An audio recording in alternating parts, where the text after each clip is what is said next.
조선시대의 야사 어우야담. 평범한 민간 설화부터 기이한 괴담까지 수많은 이야기가 기록된 그 책 속에는 죽음의 의미마저 뒤바꿔버린 끔찍한 기록이 존재합니다. 시신이 되어도 썩지 않고 관 속에서 소리를 내어 사람을 두렵게 했으며, 심지어 백골이 된 후에도 밤마다 무덤을 나와 마을을 떠돌았다는 여인. 죽음조차 그녀를 붙잡을 수 없었던 이유. 과연 그 절규와 원한은 무엇이었을까요? 자, 이제 시작합니다. 죽어도 죽지 않는 여자의 저주. 경상도 산청 땅 외진 산골의 송내리 마을. 가을 가뭄은 극심했고 곡식은 타들어가며 말라붙었으며 백성들의 얼굴에는 깊은 수심이 가득했다. 이 무렵 유난히도 길고 음산한 꿈에 시달리던 마을의 가장 연장자인 이상보는 매일 밤 꿈속에서 음산한 그림자를 보았다. 불길한 징조였다. 이상보는 꿈에서 붉은 핏물이 흐르는 강을 건너지 못하고 발버둥치는 흰 옷을 입은 여인의 형상을 보고 마을에 닥쳐올 거대한 불행을 직감했다. 그리고 며칠 뒤 마을의 20살 꽃다운 새색시 수월이 뒷산 개울가에서 이유도 모른 채 싸늘한 주검으로 발견되었다. 수월은 한 동네에 살던 사내인 장안서를 연모하던 사이였으나 집안의 강요로 부잣집 아들인 박강돌에게 팔려오듯 시집온 지 채 1년도 되지 않았다. 결혼 후에도 억지 미소를 지을 뿐 늘 슬픔에 잠겨있던 그녀. 그녀의 갑작스러운 죽음에 마을 사람들은 안타까움을 금치 못했다. 남편 강돌은 누구보다 수월을 아꼈지만 끝내 그녀의 마음을 얻지는 못했다. 이 사건과 관련해서 어우야담에는 이렇게 기록되어 있다.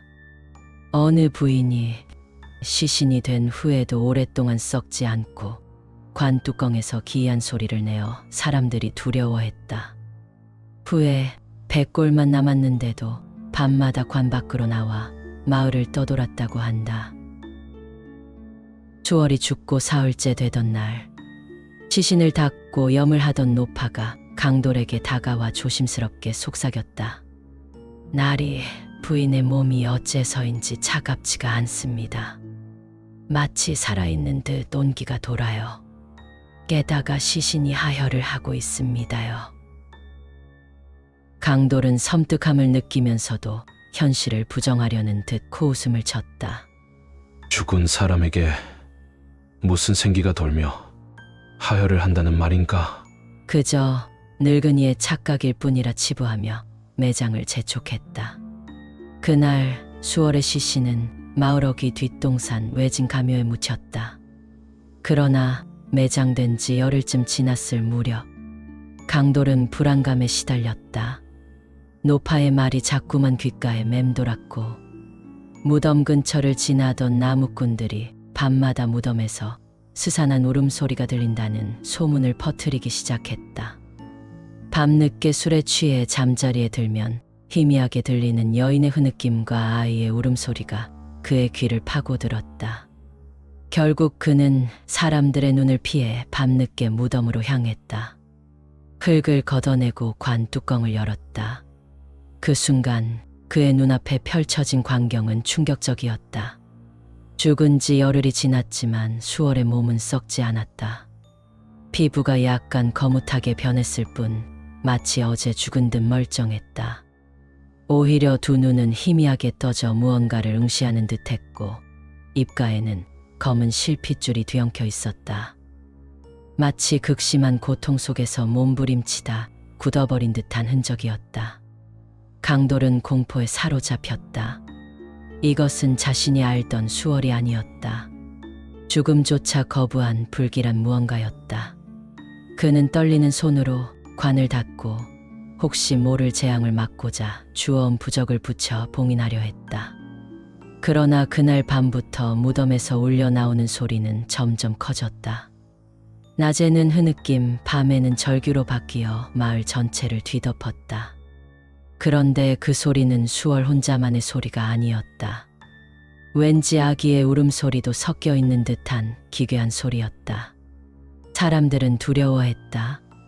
누군가는 밤마다 무덤 주위로 푸른빛이 감도는 것을 보았다고 했고, 어떤 이는 무덤 봉분이 서서히 허물어지고 있는 것을 보았다고 했다. 그로부터 계절이 2번 바뀌었다.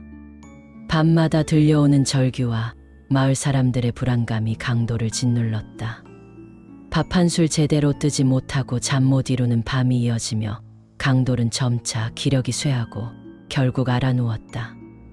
마을 사람들 사이에서는 한밤중에 그녀의 무덤에서 기이한 빛이 뿜어져 나온다는 소문이 돌았다. 결국 한 폭풍우 치던 밤 끊이지 않던 절규 소리는 굉음과 함께 멈추었다. 다음 날 마을 사람들은 경악했다. 무덤의 봉부는 흔적도 없이 무너져 내렸고 관 밖으로 튀어나온 하얀 백골. 온몸의 살점은 사라지고 하얀 뼈만 남았지만 그 뼈는 바람 한 점 없는 밤에도 스스로 떨리며 흔들렸다. 사람들은 소리쳤다. 죽은 것이 아니야. 원한 때문에 아직 움직이는 것이다. 며칠 뒤 수월의 시신을 염했던 노파가 떨리는 목소리로 말했다. 날이 그 백골 말입니다. 밤마다 무덤 밖을 나와 마을을 떠돕니다요. 어젯밤엔 제 집 문 앞까지 왔더라고요. 더 이상 부정할 수 없는 현실에 강돌은 두려움에 온몸이 마비되었다. 그날 밤 수월의 묘를 찾은 강돌은 정말로 봉분이 허물어져 있었고 그 안에는 텅 빈 관만 남아있는 것을 확인했다. 그리고 그 후로 마을에 기이한 병이 돌기 시작했다. 피를 토하며 쓰러지는 백성이 속출했다. 괴질이 퍼졌다. 사람들은 하나둘 쓰러져 죽어갔다. 백골이 스쳐 지나간 자리마다 풀이 마르고 땅이 썩어갔다. 사람들은 입을 모아 말했다. 이 모든 것은 백골 부인의 저주야. 죽은 자의 기운이 땅과 사람을 갉아먹고 있었다.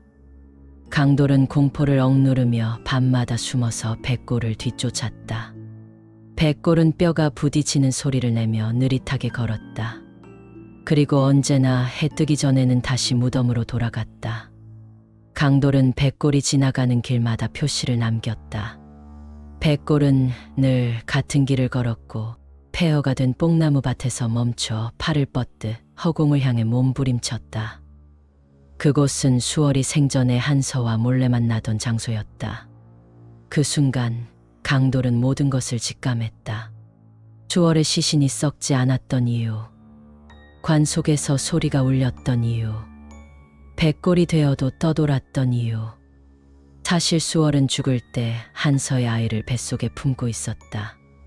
강돌은 첫날 밤 그녀의 배가 살짝 불러있는 것을 알아챘지만 모른 척했다. 시신을 염하던 노파가 시신이 하혈을 한다며 불안해했을 때부터 이 죽음이 단순한 병사가 아니라는 것을 짐작했어야 했다. 결국 수월의 몸은 원한과 모성의 집착으로 부패를 거부했다. 관 속의 절규는 뱃속 아이와 어미의 넋이 뒤섞여 울부짖는 소리였다. 그리고 백골이 밤마다 뽕나무 밭을 찾은 것은 아이의 아비 한서를 향한 간절한 절규였다. 강돌은 이제 공포보다 더 깊은 죄책감에 휩싸였다. 그는 뽕나무 밭을 파헤쳤다. 진을 속에서 낡은 함이 나왔고 그 안에는 한서가 수월에게 보냈던 연서 다발이 들어있었다. 강돌은 그것을 수월의 무덤 옆에 묻으며 그녀와 아이의 넋을 진심으로 위로했다. 그날 밤 이후 소리는 멈췄다. 백골도 더 이상 떠돌지 않았다. 마을은 다시 평화를 되찾았다. 괴질은 사라지고 곡식은 푸르게 자라났다. 강돌은 홀로 남아 죽을 때까지 수월과 아이의 넋을 위로하며 살았다. 그는 알았다. 수월은 단지 이 세상을 떠나기 싫어 맴돈 것이 아니었다. 사랑하는 사람과 태어나지 못한 아이를 향한 미련 때문에 죽음조차 거부한 채 떠돌았던 것이다. 그리고 그 안을 억눌러 묻으려 했던 모든 시도가 끝내 그녀를 백골이 되어 떠돌게 만들었던 것이다. 어우야담 속의 이 기록은 단순한 괴담이 아니다.